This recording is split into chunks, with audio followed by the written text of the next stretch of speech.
அனைவருக்கும் வணக்கம். Dynamics unit 3 பார்க்க போகிறோம். ஸோ யூனிட் 3ல வந்து 2 டாபிக் இருக்குது. ஒன்று ப்ரொஜெக்டைல் ஒன்று இருக்குது, அடுத்தது இம்பேக்ட் ஒன்று இருக்குது. ஸோ ஃபஸ்ட் நம்ம ப்ரொஜெக்டைல் டாபிக் பார்க்க போகிறோம். இதுக்கு முன்னாடி 2 யூனிட் பார்த்தோம் இல்லைங்களா? அந்த 2 யூனிட்ல நம்ம என்ன பார்த்துருப்போம்னா rectilinear motion of a particle. அந்த ரெக்டிலினியர் மோஷன் சொல்லும்போது motion along a straight line, ஒரு ஸ்ட்ரெயிட் லைனில் இருக்கிற ஒரு துகளோ ஒரு பொருளோட இயக்கத்தை பற்றி பார்த்துருக்கோம். ஸோ அங்கே வந்து நமக்கு ஒரே ஒரு கோஆர்டினேட் போதும். One coordinate is sufficient to represent the position of the particle. இப்போ இந்த ப்ரொஜெக்டைல நம்ம என்ன பார்க்க போகிறோம் அப்படின்னா, consider motion of a particle projected into the air in any direction and with any velocity. Such a particle is called a projectile. அதாவது நம்ம ஒரு பொருளை தூக்கி எறியும் பார்த்தீங்களா, அந்த எரியிற பொருளோட மோஷன், அதனோட இயக்கத்தை பற்றி நம்ம படிக்க போகிறோம். அதுக்கு நம்ம ஏதோ ஒரு வெலாசிட்டி கொடுத்துருப்போம். எனி வெலாசிட்டி எந்த டைரக்ஷன் வேணாலும் நம்ம தூக்கி போடலாம். ஸோ அந்த மாதிரி இருக்கிற அந்த பார்ட்டிகளுக்கு என்ன பேருனா ப்ரொஜெக்டைல். அதாவது தமிழ் வந்து எரிபொருள் அப்படின்னு நம்ம சொல்லுவாங்க. எரியப்படுகின்ற பொருள், அதுதான் எரிபொருள் அப்படி சொல்கிறது. ஓகே, ஸோ அதை பற்றி தான் நம்ம பார்க்க போகிறோம். இப்போ நம்ம ஒரு ப்ரொஜெக்டைல் இருக்குது அப்படின்னா அதுக்கு மேலே என்னென்ன ஃபோர்ஸ் ஆக்ட் ஆகுதுன்னு பார்க்க போகிறோம். So 2 forces act on the projectile. ஒன்று, ஒரு பொருளை தூக்கி எறிகிறோம் அப்படின்னா, இப்போ நீங்கள் உதாரணத்துக்கு ஒரு பந்து தூக்கி போடுறீங்கன்னு வச்சுக்கோங்களேன். தூக்கி போடும்போது அது மேலே என்ன இருக்குன்னா உங்களுக்கு 2 விதமான விசை செயல்படும். ஒன்று கிராவிட்டி, அதாவது புவியீர்ப்பு விசை செயல்படும். இப்போ நம்ம ஒரு பொருளை தூக்கி போடுறோன்னா அது ஏரில் ட்ராவல் ஆகிட்டு தான் கீழே வந்து உங்களுக்கு விழும். நீங்கள் தூக்கி போட்டு பார்த்தீங்கன்னா உங்களுக்கு தெரியும். எல்லாருமே தூக்கி போட்டிருப்போம். பந்தை தூக்கி போட்டிருப்போம், ஒரு கல்லை தூக்கி போட்டிருப்போம், ஏதோ ஒன்று தூக்கி போட்டிருப்போம். சரிங்களா? அந்த தூக்கி போடுற பொருள் நம்ம தூக்கி போடும்பொழுது ஒரு குறிப்பிட்ட விசை கொடுப்போம். அதுதான் இனிஷியல் வெலாசிட்டி நம்ம கொடுத்துருப்போம். அந்த பொருளினாக உங்களுக்கு காற்று அப்படியே ட்ராவல் ஆகிட்டு அப்புறம் வந்து கீழே வந்து விழும். ஸோ அது ஏன் விழுது இல்லை ஏன் ட்ராவல் ஆகுது அப்படின்னா அது புவியீர்ப்பு விசை தான் அதுக்கு காரணம். அந்த தூக்கி போகிற பொருள் பூமிக்கு கிட்ட இருக்குது, பூமிக்கு அருகில் தான் இருக்குது, அதனால அந்த புவியீர்ப்பு விசை மாறுபடாது அப்படின்ற அந்த ஒரு அசம்ஷனில் தான் நம்ம இங்கே போடுறது. ஸோ அதனால அந்த G இஸ் எ கான்ஸ்டன்ட். அடுத்து என்ன இருக்குன்னா, நம்ம காற்றுல தூக்கி போடும்போது அந்த காற்றோட உராய்வு விசை இருக்கும், ஏர் ரெசிஸ்டன்ட் இருக்கும். ஆனால் அது வந்து ரொம்ப அதனோட சேஞ்சஸ் வந்து ரொம்ப மைன்யூட்டாக இருக்கும். அதனால வந்து அதை நம்ம நெக்லெக்ட் பண்ணிடுறோம், அதை நம்ம ஒதுக்கிடலாம். ஸோ அதை ஒதுக்கிட்டு நம்ம பார்த்தா இந்த ப்ரொஜெக்டைல் எரியப்படுகின்ற ஒரு பொருள் மீது ஒரே ஒரு விசை மட்டும் தான் செயல்படுது, அது எர்த் கிராவிட்டி, அது கான்ஸ்டன்ட் நம்ம எடுத்துப்போம். ஓகே, ஸோ இப்போ இதை பேஸ் பண்ணி என்னென்ன டெஃபினிஷன் வருது நம்ம பார்க்க போகிறோம். ஸோ எதெல்லாம் 2 மார்க் கொஷின் கேட்டிருக்காங்கிறது கொடுத்துருக்கேன். என்ன பேசிக்கான விஷயங்கள் தெரிஞ்சாதான் இந்த யூனிட் நம்ம புரிஞ்சுக்கிறதுக்கு ரொம்ப ஈஸியாக இருக்கும். ஸோ ஃபஸ்ட்டு ப்ரொஜெக்டைல் அப்படின்னா டிஃபைன் ப்ரொஜெக்டைல் 2 மார்க் கொஷினில் கேட்டிருக்காங்க. A particle or body projected is called projectile. அதாவது நம்ம தூக்கி போடுறோம் பார்த்தீங்களா, அது எரியப்படுகின்ற பொருள் தான் எரிபொருள் அப்படின்னு நம்ம சொல்கிறோம். ஸோ அந்த particle or a body projected is called projectile. அவ்வளோதான். இப்போ நம்ம ஒரு பொருளை தூக்கி எறிகிறோம் அப்படின்னா, இப்போ உதாரணத்துக்கு நம்ம ஒரு பாலை தூக்கி போடுறோம்னு வச்சுக்கோங்களேன். நாம் இங்கே நின்றுட்டு இருக்கோம், ஒரு பாலை தூக்கி போடுறோம் அப்படின்னா உங்களுக்கு நீங்கள் பார்த்துருப்பீங்க, இந்த கிரிக்கெட்டில் கூட உங்களுக்கு பால் அடிப்பாங்க. ஸோ அந்த முதல்ல ஹிட் பண்ணும்போது அந்த ஒரு ஃபோர்ஸோடு அடிச்சிருப்பாங்க. அப்போ அது ஒரு வெலாசிட்டியோடு ட்ராவல் பண்ணும். ஸோ அதுக்கப்புறம் பார்த்தீங்கன்னா உங்களுக்கு கீழே வந்து விழும். இது வந்து ஸ்ட்ரெயிட் ஹிட்னு எடுக்கும்போது உங்கள் ஸ்ட்ரெயிட் லைனில் ட்ராவல் ஆகும். ஆனால் மேக்ஸிமம் நீங்கள் அடிக்கும்போது பார்த்தீங்கன்னா உங்களுக்கு இப்படி போயிட்டு தான் வந்து விழும். நீங்கள் அதே போல் நீங்கள் ஒரு பைப்பில் செடிக்கு தண்ணி பிடிக்கணும்னு வச்சுக்கோங்களேன். தண்ணி வந்து நம்ம இப்படி கை பிடிச்சி பீச்சு அடிப்போம் பார்த்தீங்களா, அங்கே அடிக்கும்போது உங்களுக்கு தண்ணி விழுறதை பாருங்கள், நீங்கள் எப்படி விழுதுன்னு உங்களுக்கு தெரியும். அதே போல் தண்ணி வாயில் கொப்பளிச்சுட்டு துப்பும்போது எந்த ஷேப்பில் போகுதுன்னு பாருங்கள், அதோட பார்த்து பாருங்கள். ஸோ அது ஆக்சுவலாக பேரபோலா அப்படின்றது நமக்கு தெரியும். நம்ம அதை பின்னாடி நம்ம ப்ரூவ் பண்ண போகிறோம். நீங்கள் எந்த ஒரு கேமாக இருந்தாலும் சரி, எதெல்லாம் ஒரு ஃப்ரீ ஹிட் கொடுக்குறோமோ, இப்போ கால் பந்தாக இருக்கட்டும், காலில் ஒரு பந்தை வச்சு கிக் பண்ணுறாங்க. கிக் பண்ணும்போது ஸ்ட்ரெயிட்டாக கிக் பண்ணுறது ஒன்று இருக்கும், இன்னொன்று ஒரு குறிப்பிட்ட ஆங்கிளில் நம்ம அதை கிக் பண்ணும்போது உங்களுக்கு என்ன பண்ணும், அந்த பேரபோலிக் பாத்தில், அந்த பரவளைய பாதையில் தான் அது உங்களுக்கு ட்ராவல் ஆகும். ஓகே, ஸோ இது இந்த கிரிக்கெட்டு தான்ட்டு இல்லை, எங்கெல்லாம் அந்த கேம் அந்த மாதிரி இருக்கும். இப்போ உதாரணத்துக்கு தட்டி எறிதல், வட்டி எறிதல், ஒரு குறிப்பிட்ட ஆங்கிளில் நீங்கள் அது பண்ணும்போது, அதே போல் கோல்ஃப் விளையாடும் போது, இது எல்லாமே ஒரு குறிப்பிட்ட ஆங்கிள், ஒரு ஹரிசாண்டலோட ஒரு ஆங்கிள் உண்டாக்குற மாதிரி ஒரு பொருளை நம்ம எறிகிறோம் அப்படின்னா அது உங்களுக்கு ஒரு பரவளை பாதையில் தான் ட்ராவல் ஆகும். ஓகே, ஸோ அதை பற்றி தான் நம்ம இங்கே பார்க்குறோம். இங்கே நம்ம இனிஷியலாக ஒரு வெலாசிட்டி கொடுக்கும், அதுக்கப்புறம் வெலாசிட்டி இருக்காது. நீங்கள் ஒரு பொருளை தூக்கி போகிறீங்கன்னா அது என்ன ஆகுனா இப்படி ட்ராவல் ஆகும், ட்ராவல் ஆகிட்டே போயிட்டு ஒரு மேக்ஸிமம் அதனால் அந்த ஃபோர்ஸுக்கு எவ்வளோ ஹைட்டு போக முடியுமோ அந்த ஹைட்டு போயிட்டு அது வரைக்கும் இங்கே ஃபஸ்ட்டில் அதிக வெலாசிட்டியோடு இருக்கும். உங்களுக்கு போகும்போது எப்படி இருக்கும், மேலே போகும்போது குறைஞ்சிட்டு அப்புறம் திருப்பி கடகடன்னு கீழே வந்து கடகடனா இங்கே எவ்வளோ வேகத்தில் போச்சோ, எவ்வளோ டைம் எடுத்துகிட்டு மேலே போச்சோ அவ்வளோ டைமில் கீழே வந்து உங்களுக்கு விழும். கரெக்ட்டுங்களா? ஸோ அப்போ வேற எந்த ஃபோர்ஸுமே நம்ம குடுக்கல. ஏன் அது கீழ விழுது அப்படின்னா, புவியீர்ப்பு விசையால தான் கீழ விழுது. அந்த புவியீர்ப்பு விசை எப்படி இருக்கும் அப்படின்னா, எப்பவுமே டவுன்வர்ட் டைரக்ஷன்ல தான் இருக்கும். ஆனா நம்ம தூக்கி போடுறது மேல தான் தூக்கி போடுறோம். ஸோ அப்ப நம்ம எடுக்கும்போது இந்த அப்வர்ட் டைரக்ஷன் தான் பாசிட்டிவ் டைரக்ஷன் எடுக்கிறோம். ஆனா இது கீழ விழுறதுனால இந்த புவியீர்ப்பு விசை எப்பவுமே கீழ் நோக்கி தான் ஒரு பொருள இழுக்கும். ஸோ அதனால இந்த கான்ஸ்டன்ட் வந்து நம்ம -g அப்படின்னு நம்ம எடுத்துப்போம். டவுன்வர்ட் இருக்கிறதுனால -g நம்ம சொல்றோம். அதேபோல இந்த ஒரு வெலாசிட்டி ஒரு பொருள் எடுக்கிறோம் அப்படின்னா 2 பர்பெண்டிகுலர் டைரக்ஷன் எடுக்கும்பொழுது அது 2 காம்போனண்டா நம்ம ஸ்ப்ளிட் அப் பண்ணுவோம். இதை நம்ம ஃபர்ஸ்ட் யூனிட்லயே நம்ம படிச்சிருக்கோம். சப்போஸ் இந்த ஹரிசாண்டல் லைன் OAன்ட்டோம் இல்லை OXஓ இது வெர்டிக்கல் லைன் OYன்னு எடுத்து இந்த ஆரிஜின் இந்த ஓல இருந்து நம்ம ஒரு பொருளை ப்ரொஜெக்ட் பண்றோம் அப்படின்னா அது உண்டாக்குற கோணம் இந்த ஆல்ஃபா நம்ம எடுத்துட்டோம்னா இதோட வெலாசிட்டி நம்ம யூன்னு சொல்றோம்னு வச்சுக்கோங்களேன். இந்த வெலாசிட்டி இனிஷியல் வெலாசிட்டி யூ வந்து 2 காம்போனண்டா நம்ம பிரிச்சு சொல்லுவோம். ஃபர்ஸ்ட் யூனிட்ல இந்த ஃபோர்ஸ் பத்தி படிக்கும்போது இதெல்லாம் நம்ம படிச்சிருக்கோம். ஸோ அந்த இடத்துல இந்த வெலாசிட்டி பற்றி படிச்சிருக்கோம். வெலாசிட்டி ஆக்சலரேஷன் இதெல்லாம் படிச்சிருக்கும் போது அங்கே வந்திருக்கு. அப்போ இந்த வெலாசிட்டி 2 காம்போனண்ட்டாக சொல்லுவோம். ஒன்று ஹரிசாண்டல் காம்போனன்ட், இன்னொன்று வெர்டிக்கல் காம்போனன்ட். ஸோ இது வந்து ஹரிசாண்டலோட மேக் பண்ணுற ஆங்கிள் ஆல்ஃபாவாக இருக்கும்பொழுது இந்த ஹரிசாண்டல் காம்போனன்ட் என்னவா இருக்குன்னா யூ காஸ் ஆல்ஃபாவாக இருக்கும். இது இந்த வெர்டிக்கல் காம்போனன்ட் என்னவா இருக்குன்னா யூ சைன் ஆல்ஃபாவாக இருக்கும். ஸோ இனிஷியல் வெலாசிட்டி யூ தான் 2 காம்போனண்ட்டாக இதனோட ரிசல்ட்டாக தான் இது கிடைக்குது அப்படின்றத நம்ம யூஸ் பண்ணுவோம். ஸோ அதெல்லாம் நம்ம இப்போ பார்க்க போகிறோம். Okay, so அப்போ the trajectory அப்படின்னா என்னன்னா the path pursued by a projectile is called the trajectory of the projectile. இப்போ நம்ம ஒரு பொருளை தூக்கி போடும்போது அது டிராவல் ஆகிற பாத்து இருக்கு பார்த்தீங்களா? இப்போ பாலே எடுத்துக்கோங்க, இந்த பாத்தில் டிராவல் ஆகுதுன்னா இந்த பாத்துக்கு என்ன பேருன்னா ட்ராஜெக்டரின்னு பேர். நம்ம தூக்கி போடுற ஒரு பார்ட்டிகல் இருக்கு இல்லையா, அதனோட மாஸ் m இருக்குல்ல, இந்த பொருளுக்கு பேர் ப்ரொஜெக்டைல்னு பேர். இது டிராவல் பண்ணுற பாத்துக்கு என்ன பேருன்னா ட்ராஜெக்டரி அப்படின்னு பேர் உங்களுக்கு. ஓகே, ஸோ இந்த ஆங்கிள் ஆஃப் ப்ரொஜெக்ஷன் அடுத்தது பாருங்க. Angle of projection is the angle that the direction of projection makes with the horizontal plane. இங்க சொன்னேன் இல்லையா, horizontal plane ஓட உண்டாக்குற கோணம் இந்த ஆல்ஃபாவா இருந்துச்சுன்னா இந்த horizontal plane ஓட உண்டாக்குற கோணம் தான். ஸோ இதுக்கு தான் நமக்கு என்ன பேருன்னா angle of projection பேரு. ஸோ அப்போ ரேஞ்ச் அப்படின்னு நம்ம சொல்றோம் அப்படின்னா the range is the distance between the point of projection and the point where the trajectory meets any plane through the point of projection. So point of projection நம்ம இந்த பாயிண்ட்லேருந்து ஒரு பொருளை தூக்கி போடுறோம். இது இங்கே போயிட்டு இங்கே திருப்பி ஹரிசாண்டல் பிளேன் கீழே தரையில் தானே அந்த விழுது. தரையிலேருந்து தூக்கி போடுற பொருள் திருப்பி தரைக்கு தான் அது விழுது. ஸோ இந்த டிஸ்டன்ஸ் இருக்கு இல்லையா, இந்த டிஸ்டன்ஸ் தான் நம்ம ரேஞ்சுன்னு நம்ம சொல்லுவோம். ஓகே, ஸோ டைம் ஆஃப் ஃப்ளைட்னா ஒரு பொருள் தூக்கி எரிஞ்ச பிறகு, அதாவது ப்ரொஜெக்ட் பண்ண பிறகு அது எவ்வளோ நேரத்தில் கீழே விழுந்து விழுது, இல்லைன்னா எவ்வளோ நேரம் ஏரில் இருக்குன்னு சொல்கிறோம் பார்த்தீங்களா, அந்த டைமை தான் நம்ம என்ன சொல்கிறோம் டைம் ஆஃப் ஃப்ளைட்னு அப்படின்னு சொல்கிறோம். ஸோ அது டெஃபினிஷன் பாருங்கள். A time of flight is the interval of time that elapses from the instant of projection. அதாவது இந்த ப்ரொஜெக்ட் ஆகிற நேரத்தில் இருந்து இங்கே இது வரைக்கும் இனிஷியலாக 0 டைம் 0 இந்த இடத்துல ப்ரொஜெக்ட் ஆகணும்னா அந்த டைம்லேருந்து ஆரம்பிச்சு when the particle again meets the horizontal plane through the point of projection. again horizontal plane இந்த இடத்துல உங்களுக்கு கீழே வந்து விழுது இல்லையா, இவ்வளோ நேரத்தில் எவ்வளோ நேரம் இது காற்றுல ட்ராவல் ஆகுதோ, எவ்வளோ நேரம் ஏரில் இருக்கிறதோ அந்த டைம் தான் நம்ம என்ன சொல்கிறோம் டைம் ஆஃப் ஃப்ளைட் அப்படின்னு நம்ம சொல்கிறோம். இப்போ இங்கே ஜென்ரலாக ரேஞ்சுன்னு சொன்னேன் இல்லைங்களா, ரேஞ்சில் 2 டைப் ஆஃப் ரேஞ்ச் இருக்குது. ஒன்று ஹரிசாண்டல் ரேஞ்ச் ஒன்று இருக்குது, இன்னொன்று range on a inclined plane இருக்குது. அது 2 2 மார்க் கொஸ்டினில் கேட்டிருக்காங்க. இது வரைக்கும் இதெல்லாம் கேட்கல. So define projectile, define trajectory இதெல்லாம் 2 மார்க் கொஸ்டினில் கேட்டிருக்காங்க. இப்போ உங்களுக்கு 2 விதமான டயக்ராம் நான் கொடுத்துருக்கேன். சப்போஸ் இப்போ இந்த ஹரிசாண்டல் பிளேனை நின்றுக்கிட்டு இங்கிருந்து ஒரு பொருளை ப்ரொஜெக்ட் பண்ணுறோம் அப்படின்னா இது உங்களுக்கு அந்த ட்ராவல் ஆகிட்டு இங்கே வந்து விழுது. ஸோ இந்த டிஸ்டன்ஸ் தான் நம்ம ஹரிசாண்டல் ரேஞ்ச் அப்படின்னு சொல்கிறோம். அப்போ ஹரிசாண்டல் பிளேன்லேருந்து நம்ம த்ரோ பண்ணுறோம், திருப்பி அங்கே வந்து விழுது, ரைட்? ஸோ இது ஹரிசாண்டல் பிளேன், இதுக்கு மேலே ஒரு இன்க்ளினேஷனில் ஒரு பிளேன் இருக்குது, அதாவது ஒரு சாய்ந்த ஒரு தளம் ஒன்று இருக்குது, இன்க்ளைண்ட் ஆயிருக்கு, அதுக்கு ஒரு ஆங்கிள் இன்க்ளைண்ட் ஆயிருக்கு. இந்த இடத்துல நம்ம ப்ரொஜெக்ட் பண்ணும்போது திருப்பி அந்த இன்க்ளைண்ட் பிளேனில் தான் அது போய் விழும் உங்களுக்கு, கரெக்டுங்களா?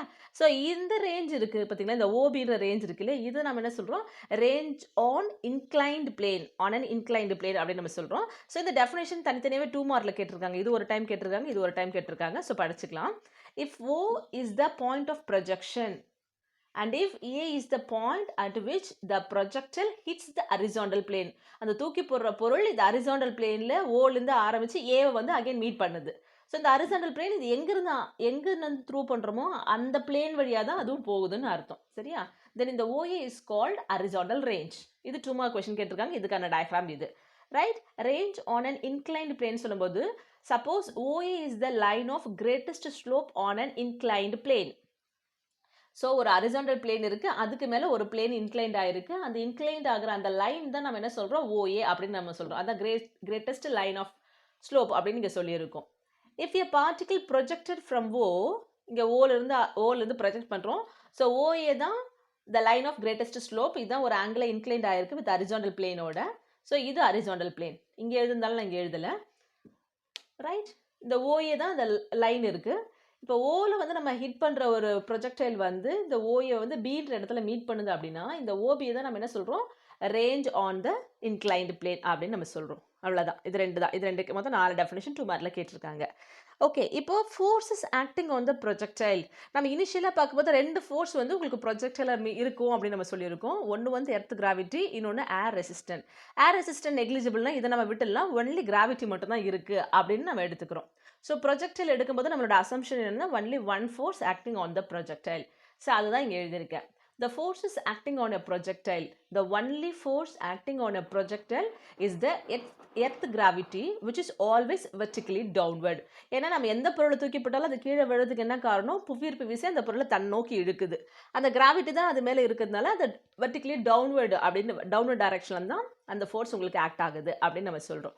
ஸோ அதே போல் projectile has an acceleration G.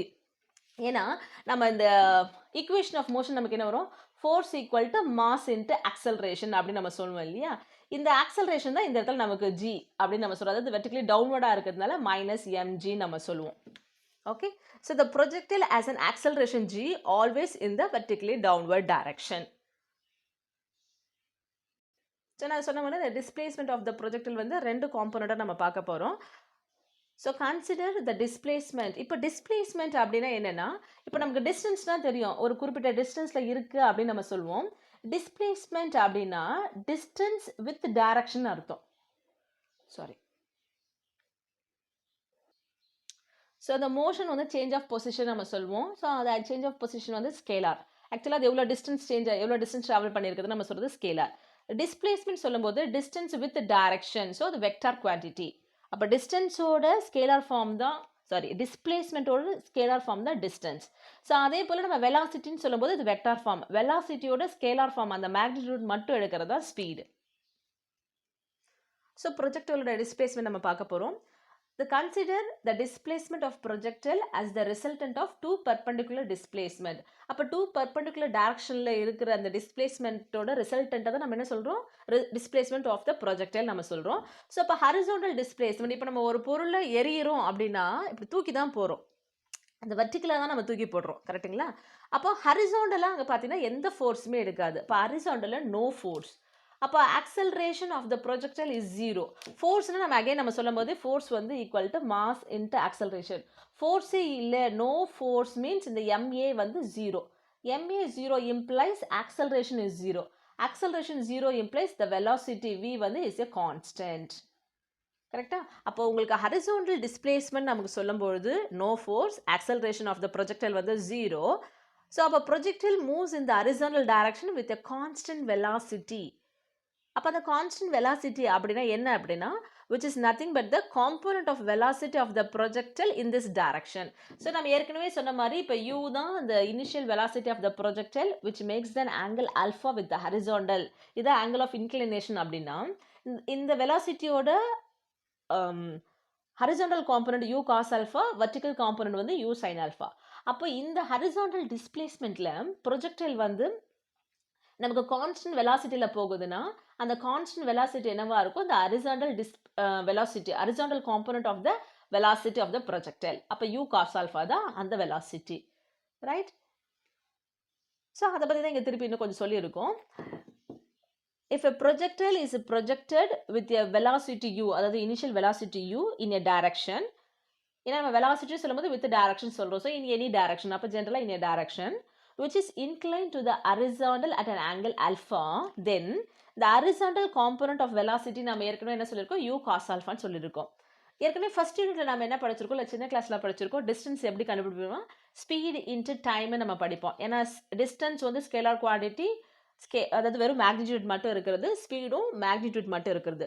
So இதனோட வெக்டார் ஃபார்ம் நம்ம சொல்லும்போது இந்த ஃபார்முலாவை எப்படி சொல்லலாம்னா, டிஸ்டன்ஸுக்கு பதிலாக டிஸ்பிளேஸ்மெண்ட் ஈக்குவல் டு வெலாசிட்டி இந்த டைம் சொல்லலாம். ஸோ இப்போ நம்ம என்ன பார்க்க போறோம்னா, இந்த ஹரிசாண்டல் காம்போனன்ட் ஆஃப் வெலாசிட்டியோட டிஸ்பிளேஸ்மெண்ட் பார்க்க போறோம். ஸோ அதுதான். ஏன்னா இப்போ நம்ம ஹரிசாண்டல் டிஸ்பிளேஸ்மெண்ட் தானே பார்த்துட்டு இருக்கோம். ஹரிசாண்டல் டிஸ்பிளேஸ்மெண்ட் தான் பார்த்துருக்கோம். ஸோ வெறும் டிஸ்பிளேஸ்மெண்ட் போகிறதுக்கு பதிலாக horizontal displacement of the projectile in time t equal to என்ன வரும் உங்களுக்கு, velocity in the horizontal component into time. So velocity in the horizontal component என்னது u cos alpha into t. So இதுதான் horizontal displacement of the projectile. இது இனி நீங்க ஞாபகம் வச்சுக்கணும். horizontal displacement of the projectile என்னது u cos alpha into t. So அடுத்தது vertical displacement பார்க்க போகிறோம். ஸோ வெர்டிக்கல் டிஸ்பிளேஸ்மெண்ட் சொல்லும்போது அப்வர்டு தான் பாசிட்டிவ் டைரக்ஷன் எடுத்துக்கிறோம். So choose vertically upward direction as the positive direction. So அப்போ நம்ம ஏற்கனவே இந்த ப்ரொஜெக்டைல நமக்கு ஆக்சலரேஷன் சொல்லும்போது எர்த் கிராவிட்டி மட்டும்தான் அங்கே இருக்குன்னு நம்ம சொல்லியிருக்கோம். அப்போ ஆக்சலரேஷன் எப்பவுமே டவுன்வர்ட் டைரக்ஷனாக இருக்கும். அப்போ ஆக்சலரேஷன் ஆஃப் த பார்ட்டிகல் என்னவா இருக்கும், -g அப்படின்னு நம்ம எடுத்துக்கிறோம்.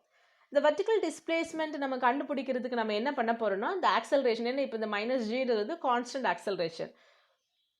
ஸோ நமக்கு 4 ஈக்குவேஷன் ஆஃப் மோஷன்ஸ் இருக்கு இல்லையா, த்ரீ ஈக்குவேஷன்ஸ் ஆஃப் மோஷன்ஸ் இருக்கு. நம்ம அந்த initial velocity, acceleration, time, displacement வச்சு நமக்கு ஃபார்முலாஸ் இருக்கு. இதில் எது வேணாலும் நம்ம யூஸ் பண்ணி நம்ம கண்டுபிடிக்கலாம். ஸோ அந்த ஃபார்முலா இங்கே கொடுத்துருக்கேன்.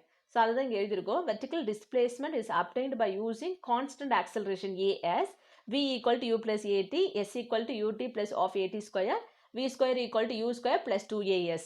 இதில் uன்றது வந்து இனிஷியல் வெலாசிட்டி, இந்த vன்றது வந்து இந்த வெலாசிட்டி அட் டைம் t, இது வந்து டைம், a வந்து கான்ஸ்டன்ட் ஆக்சலரேஷன், s வந்து டிஸ்பிளேஸ்மெண்ட் ஆஃப்டர் டைம் t அப்படின்றது. ஸோ அப்போ இந்த இனிஷியல் வெலாசிட்டி இந்த பாசிட்டிவ் டைரக்ஷன் நம்ம எந்த டைரக்ஷனில் இப்போ பார்த்துட்டு இருக்கோம், வெர்டிக்கல் டைரக்ஷனில் பார்த்துருக்கோம். அப்போ அப்வர்ட் டைரக்ஷன் தான் பாசிட்டிவ் டைரக்ஷன் சொல்கிறோம். ஸோ வெர்டிக்கல் டைரக்ஷனில் இருக்கிற காம்பனண்ட் வந்து u sin alpha. ஸோ அதுதான் இங்கே எழுதியிருக்கோம்.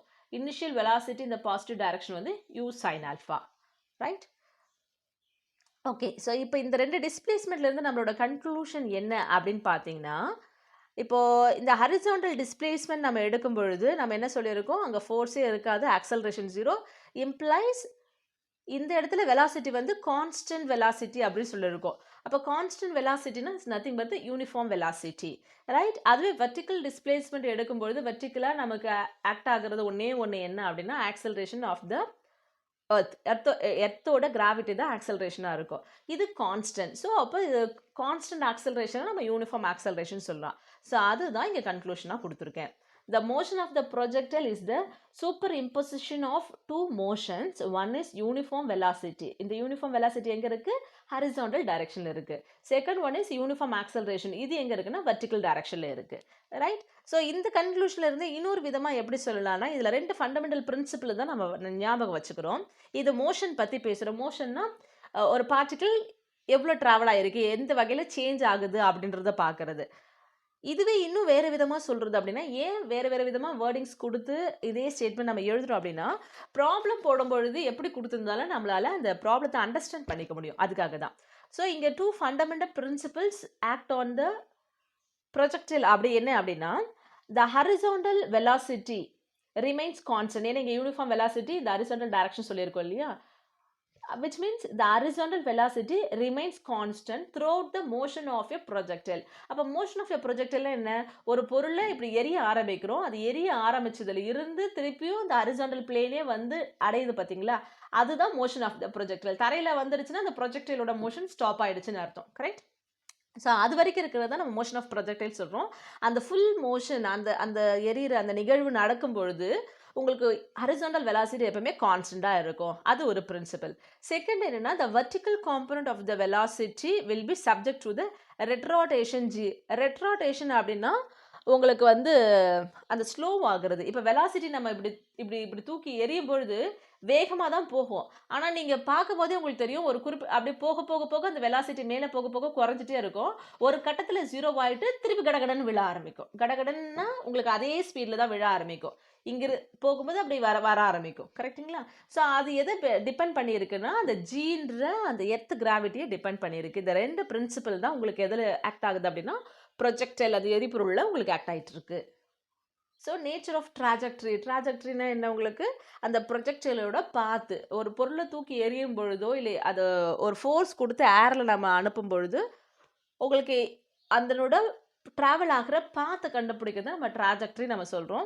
ஏற்கனவே உங்களுக்கு சொல்லிட்டேன் எக்ஸாம்பிள், நீங்கள் தண்ணி பீச்சு அடிக்கும் போது ஒரு பொருளை தூக்கி போடும்போது அது உங்களுக்கு ஒரு பரவளைய பாதையில் போகுதுன்னு நம்ம சொல்லியிருக்கோம். இதை நம்ம விஷுவலாக பார்க்குறது தான். ஸோ இதெல்லாம் நம்ம என்ன பண்ணோம், இப்போ தியரிட்டிக்கலாக அதை எப்படி நம்ம ப்ரூவ் பண்ணுறது நம்ம பார்க்க போகிறோம். இது one of the important book work. இது 5 மார்க் கொஸ்டினில் கேட்டிருக்காங்க. Show that the path of a projectile is a parabola அப்படின்னு நம்ம ப்ரூவ் பண்ண போகிறோம். ஸோ இதுக்கு முன்னாடி இப்போ டே டு டே லைஃப்பில் வந்து நம்ம இந்த ப்ரொஜெக்டைல் மோஷன் எதெல்லாம் பார்க்குறோன்னு உங்களுக்கு சொல்லிட்டேன். எங்கெல்லாம் நீங்கள் ஃப்ரீ ஹிட் கொடுக்குறீங்களோ, ஒரு த்ரோ பாலாக இருக்கட்டும், வாலிபாலாக இருக்கட்டும், வித் ஆங்கிளோட நீங்கள் ஒரு பொருளை எறிகிறீங்க அப்படின்னா அது ப்ரொஜெக்டைல் உங்களுக்கு. கரெக்டுங்களா? இதுவே நம்ம பட்டம் விடுறோம் பார்த்தீங்களா, பட்டம் வந்து ப்ரொஜெக்டைலில் வருமானு யோசிங்க. ஏன்னா பட்டம் பறக்கிறதுக்கு இங்கே ஏர் வேணும் உங்களுக்கு. அது காற்று இருந்து காற்றோட ஃப்ளோ இருந்தால் தான் போகும். ஸோ அப்போ பட்டம் பறக்கிறதுன்றது வந்து ப்ரொஜெக்டைல் மோஷனில் வராது. அதே போல் ஏர்க்ராஃப்ட் ஏரோப்ளேன் பறக்குது பார்த்தீங்களா, ஏன்னா அதுக்கு அந்த எரிபொருளோட சக்தியிலே தான் அது ட்ராவல் ஆகிட்டு இருக்கு. ஸோ அதுவும் ப்ரொஜெக்டைலில் வராது. இப்போ பாலை கிக் பண்ணுறோன்னா இனிஷியலாக ஒரு வெலாசிட்டி மட்டும் கொடுக்குறோம், அதுக்கப்புறம் அது காற்றுல அப்படியே ட்ராவல் ஆகிட்டு வந்து விழுது அப்படின்னா நாம் இனிஷியலாக கொடுத்த ஃபோர்ஸ் முதல்ல மட்டும் தான் இருக்கும். அதுக்கப்புறம் அது எதனால் ட்ராவல் ஆகுது, எர்த்து கிராவிட்டியால் மட்டும்தான் ட்ராவல் ஆகுது. ஸோ அந்த மாதிரி இருக்கிறது மட்டும்தான் நம்ம ப்ரொஜெக்டைல் அப்படின்னு நம்ம சொல்கிறோம். ரைட்? ஸோ இப்போ நம்ம இங்கே என்னென்ன எடுத்துக்கிறோன்னு பார்த்துக்கலாம். இந்த ஓன்ற பாயிண்ட்ல இருந்து தான் நம்ம அந்த பொருளை ப்ரொஜெக்ட் பண்ணுறோம். ஸோ இதை வந்து பாயிண்ட் ஆஃப் ப்ரொஜெக்டைல் நம்ம சொல்கிறோம். Let O be the point of projectile.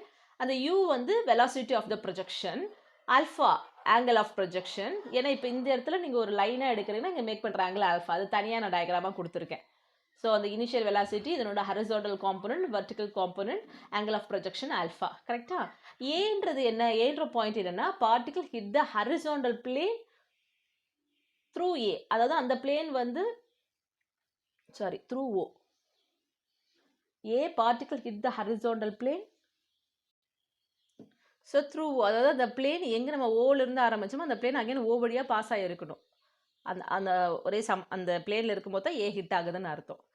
அந்த பிளேன்னு சொன்னால் ஆக்சுவலாக ஒரு ஃப்ளாட் சர்ஃபேஸ் உங்களுக்கு. அப்போது ஒரு பாயிண்ட்லேருந்து நம்ம ப்ரொஜெக்ட் பண்ணுறோன்னா திருப்பி விழுறது அதே சர்ஃபேஸ் தான் உங்களுக்கு வந்து விழுவோம் இல்லையா? ஸோ அதனால தான் பிளேன் த்ரோ ஓ அப்படின்னு சொல்கிறாங்க. அப்போ இந்த ஓஏன்றது தான் நம்ம எக்ஸ் ஆக்சிஸாக எடுக்கிறோம். ஓ வழியாக போகிற இந்த ஓஒய் தான் வெர்டிக்கலி அப்வர்ட் லைனை தான் நம்ம என்ன சொல்கிறோம், ஒய் ஆக்சிஸ்ன்னு எடுத்துக்கிறோம். ஜென்ரலாக பி ஆஃப் எக்ஸ் ஒய் வந்து any point on the particle at time T. So position of a particle at time T. அப்போ இந்த எக்ஸுக்கு என்ன பேருன்னா horizontal displacement of the particle at time T. இந்த ஒய் வந்து vertical displacement of the particle at time T. அப்போ இந்த ப்ரொஜெக்டைலில் என்ன ஃபோர்ஸ் மட்டும்தான் ஆக்ட் ஆகிட்டு இருக்கும், எர்த் கிராவிட்டி, அதுவும் வெர்டிக்கலி டவுன்வர்டாக தான் இருக்கும். இப்போ ஹரிசாண்டல் அண்ட் வெர்டிக்கல் காம்போனன்ட்ஸ் என்ன நம்ம பார்க்க போகிறோம். நம்ம ஏற்கனவே பார்த்துட்டோம், ஹரிசாண்டல் டிஸ்பிளேஸ்மெண்ட்டில் பார்த்தோம் இல்லையா, அந்த ஹரிசாண்டல் ஆக்சலரேஷன் 0 பார்த்துருக்கோம். அங்கே வெலாசிட்டி அது யூனிஃபார்ம் வெலாசிட்டியில் ட்ராவல் ஆகும், அங்கே ஃபோர்ஸே எதுவுமே இருக்காது. ஸோ ஹரிசாண்டல் ஆக்சலரேஷன் வந்து 0. அதே வெர்டிக்கல் ஆக்சலரேஷன் வந்து உங்களுக்கு எர்த் கிராவிட்டி தான் டவுன்வர்டாக இருக்கும். ஸோ அதனால் -g. இது ரெண்டு தான் அந்த acceleration component on projectile. Again displacement என்ன நமக்கு, velocity into time. So horizontal displacement in time t equal to horizontal component of velocity into time. So இந்த ஹரிசாண்டல் டிஸ்பிளேஸ்மெண்ட் இப்போ தான் நம்ம சொன்னோம் இல்லையா, இந்த any point P of X ஒய்ன்ட்டு ஒன்று நம்ம மென்ஷன் பண்ணுறோம் அப்படின்னா இந்த எக்ஸ் தான் horizontal displacement of a particle at time T. So அதே போல் ஹரிசாண்டல் காம்பனண்ட் ஆஃப் த வெலாசிட்டினா இதுதான் யூ காஸ் ஆல்ஃபா. ஸோ அதை தான் நம்ம இங்கே ரீப்ளேஸ் பண்ணுறோம். So X equal to U cos alpha into T. இதை நம்ம ஈக்குவேஷன் 1 எடுத்துக்கிறோம். அப்புறம் for the upward displacement during the motion of the particle from O to P. So ஓலேருந்து அட் டைம் டீயில் பார்ட்டிகல் இருக்குது பின்னு சொல்கிறோம். அட் டைம் டீயில் தான் இதனோட டிஸ்பிளேஸ்மெண்ட் நம்ம பார்க்க போகிறோம், அப்வர்ட் டிஸ்பிளேஸ்மெண்ட் பார்க்க போகிறோம். ஸோ அப்போ அங்கே இனிஷியல் வெலாசிட்டி அப்வர்ட் டைரக்ஷனில் இருக்க இனிஷியல் வெலாசிட்டி என்ன, U sine alpha. So acceleration இருக்கும், இட்ஸ் ஆல்வேஸ் டவுன்வர்ட். ஸோ அந்த ஆக்சலரேஷன் வந்து -g time T. Distance travelled வெர்டிக்கலாக எவ்வளோ டிஸ்டன்ஸ் ட்ராவல் ஆகிருக்கும் அப்படின்னா இந்த இடத்துல எடுத்திங்கன்னா, இப்போ நீங்கள் இந்த இடத்துல பாருங்களேன். ஸோ இந்த பாயிண்ட் அப்படின்னா இங்கேருந்து பண்ணுறோம், இது இங்கேருந்து இப்படி பண்ணுறோம் அப்படின்னா இதுதான் இந்த vertical displacement X. Sorry, the horizontal displacement, இந்த distance horizontal displacement x, இது vertical displacement y. ஸோ அப்போ வெர்டிக்கலாக எவ்வளோ டிஸ்டன்ஸ் ட்ராவல் ஆகிருக்குன்னா இந்த y டிஸ்டன்ஸ் ட்ராவல் ஆகிருக்கு. ஸோ அதுதான் இங்கே எழுதுகிறோம். ஸோ அப்போ டிஸ்பிளேஸ்மெண்ட் ஈக்குவல் டு ஏற்கனவே நம்ம அந்த கான்ஸ்டன்ட் ஆக்சலரேஷன் இருக்கும்போது ஈக்குவேஷன் அந்த ஸோ இது ஏற்கனவே ஃபர்ஸ்ட் யூனிட்டில் பார்த்துருக்கோம். Rectilinear motion with constant acceleration, 3 formula of describing the motion of a particle பார்த்துருக்கோம் இல்லையா, இந்த 3 ஈக்குவேஷன்ஸ் தான் நம்ம அங்கே யூஸ் பண்ணுறோம். இந்த இடத்துல நம்ம யூஸ் பண்ணுறது அதே தான். ரைட், அதில் நம்ம டிஸ்பிளேஸ்மெண்ட் வர மாதிரி இருக்கிற என்ன ஃபார்ம்னா அந்த எஸ் யூஸ் பண்ணுறோம். So S equal to UT plus half AT square. அப்போ எஸ்ன்றது வந்து இங்கே vertical displacement. So vertical displacement நம்ம என்ன அந்த டிஸ்டன்ஸ் ட்ராவல் பண்ணிக்கிறது ஒயை ரீப்ளேஸ் பண்ணுறோம். யூ வந்து இனிஷியல் வெலாசிட்டி இருந்த vertical direction. So U sine alpha into T plus half into A acceleration என்னது minus G into T square. So இது ஈக்குவேஷன் 2 வச்சுக்கிறோம். ஸோ ஈக்குவேஷன் 1 and 2 இது ரெண்டுமே சேர்த்து தான் நமக்கு எதை ரெப்ரசன்ட் பண்ணுது அப்படின்னா இந்த பாத்தை ரெப்ரசன்ட் பண்ணுது. ஸோ இது ரெண்டுமே உங்களுக்கு இன் டர்ம்ஸ் ஆஃப் பேராமீட்டர் டீல இருக்குது. ஸோ இந்த ரெண்டு ஈக்குவேஷன் வந்து டி எலிமினேட் பண்ணால் நமக்கு என்ன கிடச்சுன்னா அந்த ப்ரொஜெக்டைலோட பாத்து கிடச்சிடும், நமக்கு அந்த ட்ராஜெக்டரியோட பாத்து கிடச்சிடும். ஸோ 1, 2லேருந்து நம்ம டி எலிமினேட் பண்ணுறோம். ஸோ ஈக்குவேஷன் 1லேருந்து டி ஈக்குவல் டு என்ன வரும்னா X by U cos alpha இருக்கும். ஸோ எங்கெல்லாம் டி இருக்கோ அங்கே X by U sine alpha replace பண்ண போகிறோம் ஈக்குவேஷன் 2ல். ஓகே, ஸோ 1 இம்ப்ளைஸ் நான் அது இங்கே எழுதலை, அது அண்டர்ஸ்டுட், அதனால் நான் எழுதலை. ஸோ ஈக்குவேஷன் 1லேருந்து T equal to X by U cos alpha. So அதை தான் இங்கே ரீப்ளேஸ் பண்ணியிருக்கோம். இந்த டிக்கு X by U cos alpha, இங்கே டி ஸ்கொயர் இருக்கிறதுனால X by U cos alpha the whole square. So the whole square போட்டு தனித்தனியாக எல்லாத்துக்கும் ப்ராடக்ட் டிவிஷனில் இருக்குது தனித்தனியாக ஸ்கொயர் கொடுத்து எழுதியிருக்கோம். ஸோ இதுதான் ஈக்குவேஷன் ஆஃப் த ட்ராஜெக்டரி. இப்போ இது எதை ரெப்ரசன்ட் பண்ணுதுன்னு நம்ம பார்க்கணும். இதுக்கு முன்னாடி நமக்கு அனாலிட்டிக்கல் ஜியோமெட்ரியில் இந்த விஷயங்கள் எல்லாமே நீங்கள் சின்ன கிளாஸ்லேயோ இல்லை செகண்ட் இயர்லையோ படிச்சிருக்கோம். ஸோ இந்த செகண்ட் டிகிரி ஈக்குவேஷன் ஜென்ரலாக ஏஎக்ஸ் ஸ்கொயர், அதாவது டிகிரி 2ல் இருக்கிற டேர்ம். இங்கே எக்ஸ் ஸ்கொயர் இருக்குது பாருங்கள், எக்ஸ் ஸ்கொயர்னா டிகிரி 2ல் இருக்குது. அப்போ டிகிரி 2ல் இருந்துச்சுன்னா ஒன்று இது பேரபோலாவாக இருக்கலாம், இல்லை ஹைப்பர்போலாவாக இருக்கலாம், இல்லை எலிப்ஸாக இருக்கலாம், இல்லை சம்டைம்ஸ் அந்த பேர் ஆஃப் ஸ்ட்ரெயிட் லைனை கூட ரெப்ரசென்ட் பண்ணலாம். அப்போ ஜென்ரலாக ஒரு செகண்ட் டிகிரி ஈக்குவேஷன் நமக்கு எப்படி சொல்லுவோம் அப்படின்னா A X square plus 2hxy plus B Y square plus 2gx plus 2fy plus C equal to 0. இது சாட்டிஸ்ஃபை பண்ணுற கண்டிஷனை பொறுத்து தான் இதை கானிக்கில் ஏதாவது ஒன்று வருமா இல்லை பேர் ஆஃப் ஸ்ட்ரெயிட் லைனில் ரெப்ரசென்ட் பண்ணதான் நம்ம சொல்லுவோம். So H square minus AB equal to 0வாக இருந்துச்சுன்னா இது பேரபோலாவை ரெப்ரசென்ட் பண்ணுது. இந்த ஹெச்ன்றது என்ன அப்படின்னா இந்த ப்ராடக்ட் xy 2xyயோட கோஎஃபிஷியன்ட். ஓகே, a வந்து x ஸ்கொயரோட கோஎஃபிஷியன்ட், b வந்து y ஸ்கொயரோட coefficient. So h square minus ab வந்து 0வாக இருந்துச்சுன்னா பேரபோலா, அது லெஸ் தென் 0வாக இருந்த எலிப்ஸ், கிரேட்டர் தென் 0 வந்த ஹைப்பர்போலா. ஒருவேளை இந்த டிட்டர்மினன்ட் AHG GBF, அதாவது இந்த இடத்துல ABC இருக்கும், HG HF GC, இந்த டிட்டர்மினன்ட்டோட வேல்யூ 0வாக இருந்தால் இந்த second degree equation represent the pair of straight line. Right, இப்போ நம்ம பார்த்து தானே கண்டுபிடிக்கிறோம். ஸோ இதில் முதல்ல ஏதாவது ஒரு கண்டிஷன் சாட்டிஸ்ஃபைட் ஆகுதான் நான் பார்க்க போகிறேன். ஸோ ஹெச் ஸ்கொயர் மைனஸ் ஏபியை கண்டுபிடிக்க போகிறேன். இங்கே ப்ராடக்ட் எக்ஸ்பை டேர்மே கிடையாது, அப்போ ஹெச் 0, எக்ஸ் ஸ்கொயர் டேர்ம் மட்டும் தான் இருக்குது. அப்போ அந்த எக்ஸ் ஸ்கொயரோட coefficient minus G by 2u square cos square alpha. B Y square term, there is no Y square term. இதே நீங்கள் கொண்டு வந்து மைனஸ் ஒய்னு வச்சு ஈக்குவல் டு 0 எழுதினாலும் ஓகே தான், but we don't have y square term. So அப்போ பியும் 0 ஹெச்சும் 0, ஏ மட்டும் தான் இருக்குது. So H square minus ab பண்ணும்போது 0 minus of minus this into 0, overall 0 வருது. அப்போ ஹெச் ஸ்கொயர் மைனஸ் ஏபி 0னா அந்த ஈக்குவேஷன் 3 எதை ரெப்ரசென்ட் பண்ணுது? Parabola represent பண்ணுது. So hence the path of a projectile is a parabola, or we can say that the trajectory is a parabola. Okay, so 5 mark question. இந்த 5 mark question கேட்டாங்கன்னா இந்த book work இங்கிருந்து நம்ம எழுதுனா போதும். So இதில் ஒவ்வொன்றும் ஓ என்னது, ஏ என்னது, பீன்றது என்னது, ஆல்ஃபான்றது என்னது, அந்த மாதிரி இன்ஸ்ட்ரக்ஷன்லாம் கொடுத்துட்டு நம்ம அந்த டிஸ்பிளேஸ்மெண்ட் கண்டுபிடிக்கிறோம். ஹரிசாண்டல் டிஸ்பிளேஸ்மெண்ட் ஒன்று கண்டுபிடிக்கிறோம், அடுத்தது வெர்டிக்கல் டிஸ்பிளேஸ்மெண்ட் கண்டுபிடிக்கிறோம். அது ரெண்டுத்துலேருந்து டி எலிமினேட் பண்ணிவிட்டு ஒரு லோக்கஸை நம்ம ஃபைண்ட் அவுட் பண்ணுறோம். இதுதான் நீங்கள் அந்த டிஃபரன்ஷியல் கால்குலஸ் கூட லோக்கஸ் ஃபைண்ட் அவுட் பண்ணியிருப்பீங்க. ஸோ அதிலிருந்து நம்ம என்னென்னு நம்ம அங்கே கன்க்ளூஷன் கொடுத்துருக்கோம். ரைட், இதோடு இருக்கட்டும். அடுத்த வீடியோவில் அடுத்த புக் ஒர்க் பார்க்கலாம். நன்றி, வணக்கம்.